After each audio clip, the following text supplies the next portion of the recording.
Vizyondakiler programından daha merhaba. Bu hafta da vizyona birbirinden farklı filmler girdi. Dilerseniz öncesinde kısaca bir göz atalım. Non era una virgola.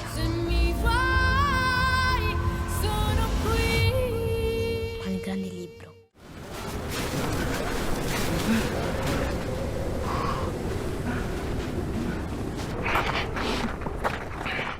The secret, you know.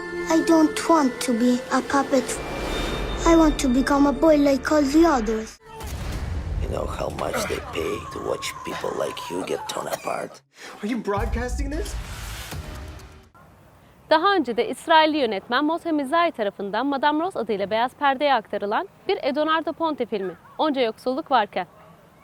Dicono che tutto è scritto e non si può cambiare niente. Sono un uomo e sono orfano.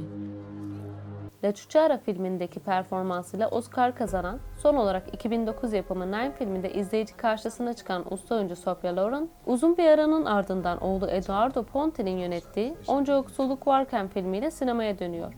L'ho presa in affido subito dopo la tragedia. Io non ce la faccio più, sono vecchio.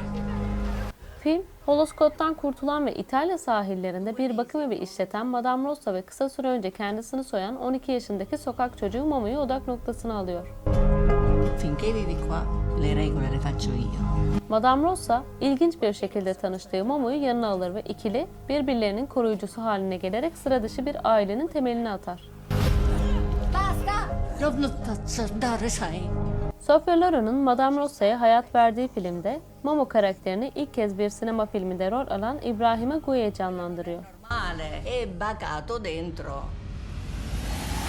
Daha önce de İsrailli yönetmen Moshe Mizrahi tarafından Madame Rose adıyla beyaz perdeye aktarılan ve 1978 yılında en iyi uluslararası film Oscar'ına layık görülen bu hikayenin yönetmen Edoardo Ponti tarafından sinemaya nasıl bir şekilde aktarıldığı merak konusu. È proprio quando non ci credi più che succedono le cose belle.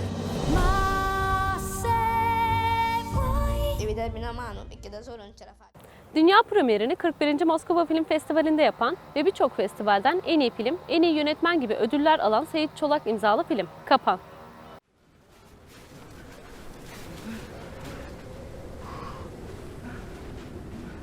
Kapan, arkadaşlarının kaybolmasıyla hayatları değişen balıkçıların hikayesini konu ediyor.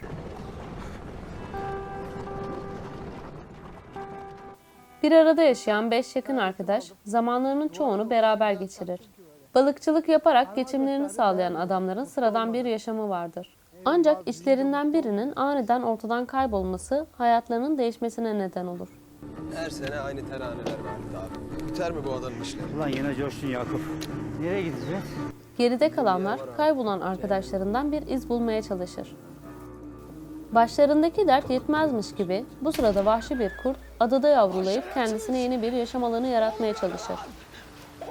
Bu durum grubun yaşadığı gerilimin artmasına neden olur. Yönetmenin ilk uzun metrajı olan gizem, gerilim ve dram türünün harmanlandığı bir hikayeyi seyircisine sunan film, 3. Uluslararası Nepal Film Festivali'nde en iyi film ödülünün sahibi oldu. Neredeydin 2 gündür? Doktora gittik Şere.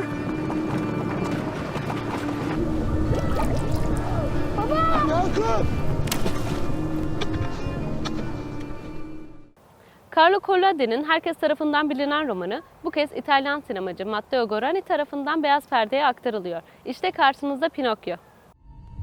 Pinocchio, sai, say something. Babbo.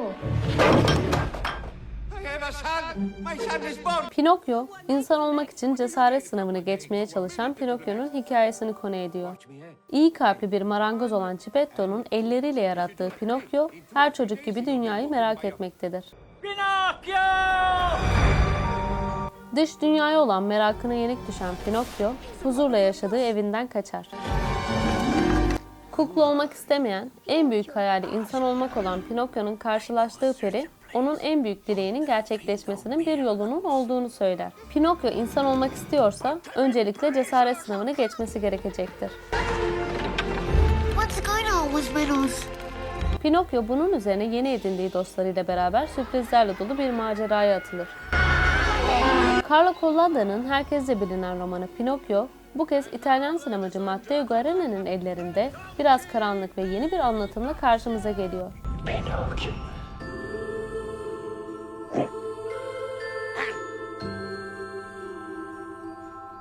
How did you grow up? It's a secret, you know. I don't want to be a puppet. I want to become a boy like all the others. Son olarak da sosyal medyada daha iyi içerik üretebilmek için sınırları zorlayan bir grup gencin hikayesini anlatan gerilim türündeki film Follow Me. This is ERL.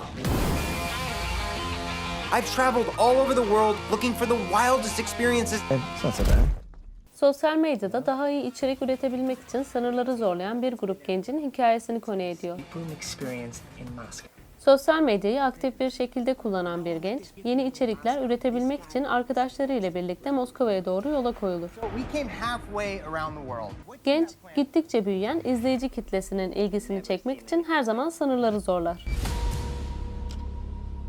Takipçi sayısını her geçen gün daha da arttırmak isteyen genç, bunun için her şeyi yapmaya hazırdır. This is your guy. You was just talking to him.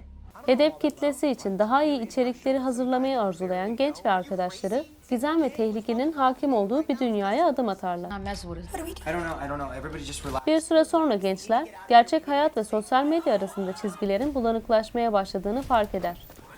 Onlar artık hayatta kalabilmek için zorlu bir mücadele vermek zorundadır. I just don't really know the real you. You know how much they pay to watch people like you get torn apart? Are you broadcasting this? Bu haftanın da sonuna geldik. Gelecek hafta görüşmek üzere. Hoşça kalın.